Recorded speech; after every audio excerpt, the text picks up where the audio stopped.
Halo semuanya, selamat datang di pembahasan kita kali ini. Hari ini kita bakal bongkar rahasia di balik salah satu buah tropis yang paling populer di dunia. Maksud saya, siapa sih yang nggak suka nanas? Rasanya enak, seger banget, tapi sadar nggak sih, buah ini tuh dikelilingi banyak banget kontroversi? Di bedah materi kali ini, kita akan kupas tuntas apa yang saya sebut sebagai paradoks nanas. Kita bakal lihat gimana alam menciptakan sebuah penyembuh alam yang super manis, tapi sayangnya sering banget disalahpahami. Oke, mari kita langsung bahas ini. Anda pasti pernah dengar kan peringatan keras yang bilang, orang hamil dilarang keras makan nanas, nanti bisa keguguran loh. Ini tuh perdebatan yang udah mendarah daging di masyarakat, dan jujur aja, bikin banyak ibu hamil panik. Tapi pertanyaannya, apakah ini cuma mitos jadul yang nggak ada dasarnya, atau emang ada penjelasan medis yang valid di baliknya? Nah, kita bakal pecahkan misteri ini dengan melihat langsung fakta sainsnya. Biar gampang, ini dia rute perjalanan kita hari ini. Pertama, kita bahas mahkota kaya nutrisi. Kedua, rahasia bromelin. Ketiga, kita kupas mitos dan fakta. Keempat, paradoks asam urat. Dan terakhir, panduan konsumsi. Saya jamin deh, kelar dari sini, cara Anda melihat dan menikmati nanas nggak akan pernah sama lagi.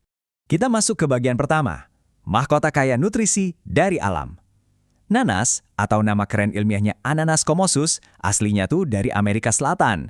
Tapi, lebih dari sekedar rasanya yang asam manisnya gerin itu, buah dengan daun ala mahkota ini sebenarnya adalah pembangkit tenaga nutrisi yang benar-benar luar biasa. Coba deh kita bedah sedikit profil nutrisinya.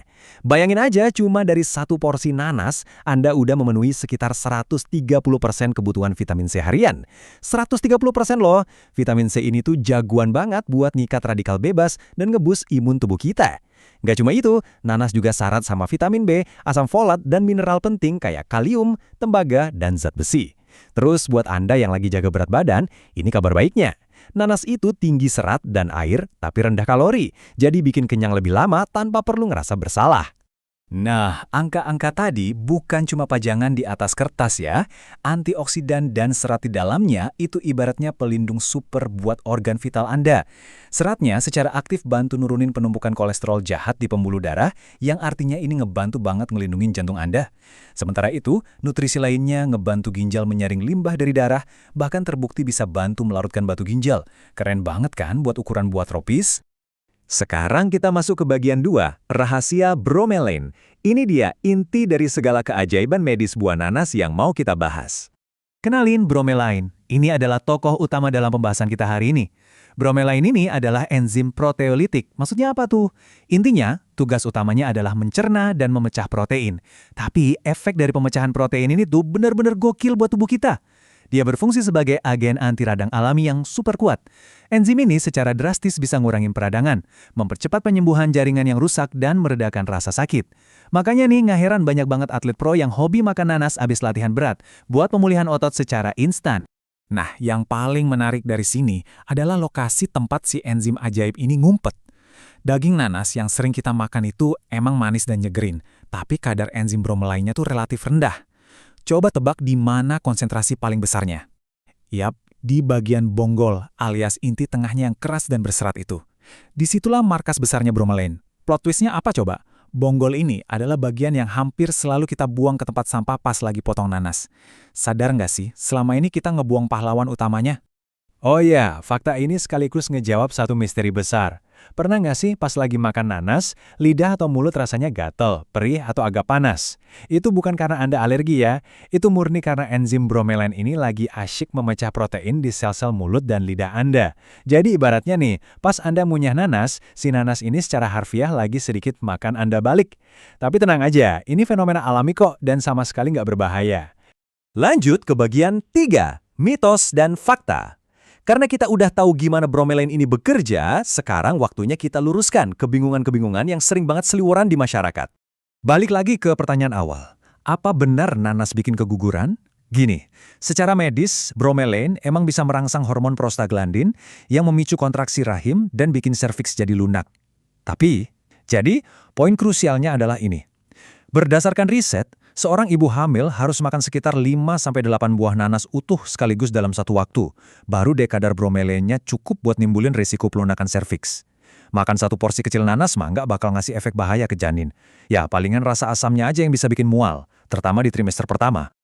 Yuk kita patahkan mitos-mitos lainnya.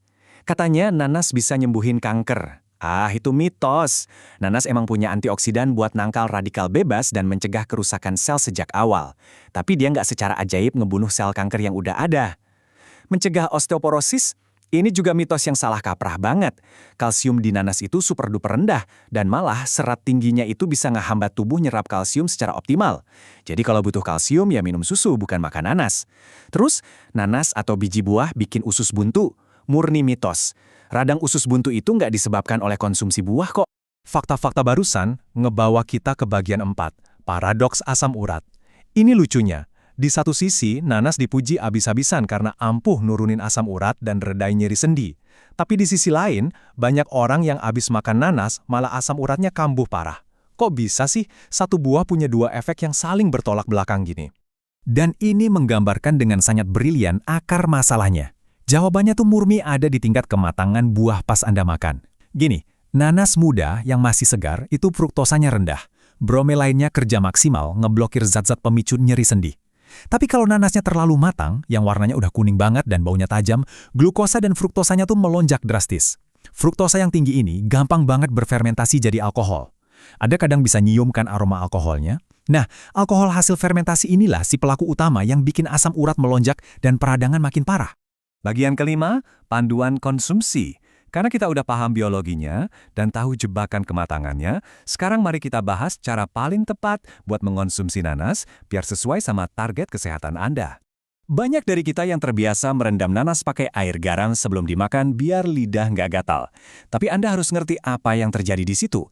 Rendaman air garam emang ampuh ngilangin gatal. Masalahnya, proses ini ngerusak dan ngebunuh enzim bromelainnya. Jadi, kalau Anda ibu hamil yang lagi ngidam banget makan nanas dan pengen aman dari efek enzimnya, merendam di air garam itu trik yang pas. Tapi kalau niat Anda makan nanas buat ngobatin nyeri sendi atau radang otot, wah, Anda wajib banget makan bonggol segarnya secara langsung tanpa direndam air garam sama sekali. Cuma, ya makan bonggol keras berserat gitu kan lumayan nyiksa ya, apalagi kalau gigi udah sensitif. Solusinya, kita pakai resep medis nih dari dokter spesialis, Dr. Ferry. Siapkan 500 gram nanas muda segar dan ingat, bonggolnya jangan dibuang. Tambahin 350 ml air matang, terus blender semuanya sampai benar-benar halus. Anda bisa tambahin sedikit madu biar rasanya makin nikmat. Minum ini 1-2 kali sehari buat dapetin efek penyembuhan sendi dan asam urat yang maksimal.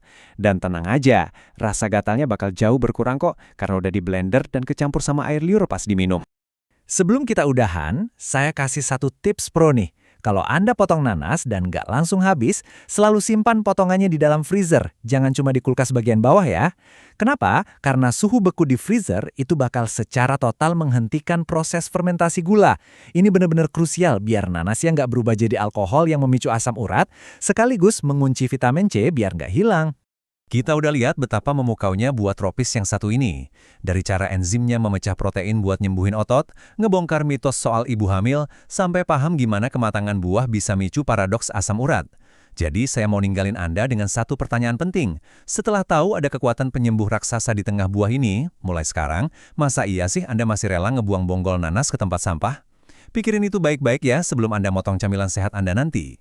Terima kasih banyak udah gabung di bedah materi kita hari ini. Tetap sehat, jangan berhenti belajar, dan sampai jumpa di pembahasan seru kita berikutnya.